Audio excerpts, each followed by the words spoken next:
Welcome to एडफोलियो। हम शुरू कर रहे हैं चैप्टर टीडीएस रिटर्न्स पर। हम इस चैप्टर के अंदर बात करेंगे टैक्स रेट्स क्या हैं।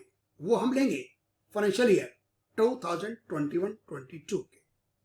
हमने इनकम टैक्स रिटर्न्स में देखा था कि एम्प्लॉयर अपने एम्प्लॉय का बैंक फिक्स डिपॉजिट के इंटरेस्ट पर टैक्स काटते हैं, डिविडेंड पर कंपनीज टैक्स काटती हैं, टेनेंट रेंट पर टैक्स काटता है। तो हम इस चैप्टर के अंदर सीखना यह है कि जो टैक्स काटेगा वो फिर जमा कब करवाता है। उसे टीडीएस की रिटर्न्स फाइल करनी होती है और वो होती हैं क्वार्टरली।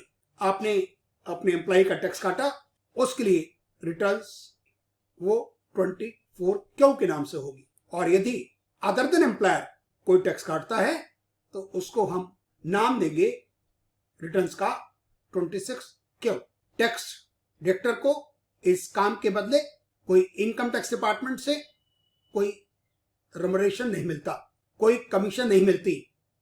ये उसके लिए बाइंडिंग है और इसका पर्पस ये है कि गवर्नमेंट को टैक्स साथ ही साथ मिल जाता है।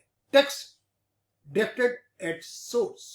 जब व्यक्ति दूसरे व्यक्ति को पैसा देता है तो उसकी जिम्मेदारी बन जाती है कि वो उसका टैक्स काटेगा, गवर्नमेंट ट्रेजरी में जमा करवाएगा और उसकी रिटर्न फाइल करेगा। उस रिटर्न के अंदर वो बताएगा कि उसने कितनी इनकम उसको पे की, कितना टैक्स काटा, क्या परसेंटेज रेट था, किस सेक्शन के अंदर काटा। ये सब कुछ हम टीडीएस वाले सेक्शन में सीखेंगे। आपने टैक्स काटा, उसको जमा कब तक करवाना है, उसकी ड्यू डेट्स हैं। आपने टैक्स काटा एक महीने में, दूसरे महीने में, तीसरे महीने में, फिर आपको उसकी क्वार्टरली रिटर्न सबमिट करनी होती है। और फिर जिसका आपने टैक्स काटा उसको आप फॉर्म इश्यू करेंगे। यदि एम्प्लॉयर टैक्स काटता है तो एम्प्लॉयर फिर फॉर्म इश्यू करता है 16। और यदि अदर देन एम्प्लॉयर है तो टैक्स काटने वाला एक फॉर्म इश्यू करेगा, उसको बोलेंगे 16A। 16B और C भी होते हैं जिसको हम डिस्कस नहीं करने जा रहे। टैक्स काटने वाले के पास, वो हमने ITRs में देखा था कि उसके पास 10 नंबर होना मैंडेटरी है, जरूरी है। जब तक आपके पास 10 नंबर नहीं होगा आप टैक्स नहीं काट सकते। टैक्स कलेक्टेड एट सोर्स भी होता है, उसको भी हम डिस्कस नहीं कर पाएंगे। यदि जिस व्यक्ति का टैक्स काटना है, यदि वो फॉर्म कुछ भर दे, वो कहे कि मेरी इनकम बेसिक एग्जम्पशन लिमिट से कम है, तो आप उसका टैक्स नहीं काटेंगे। उन फॉर्म्स को हम डिस्कस करेंगे। फॉर्म 15G यदि फॉर्म फाइल करने वाला नॉन सीनियर सिटीजन है, यदि वो सीनियर सिटीजन है तो उस केस में 15H होगा।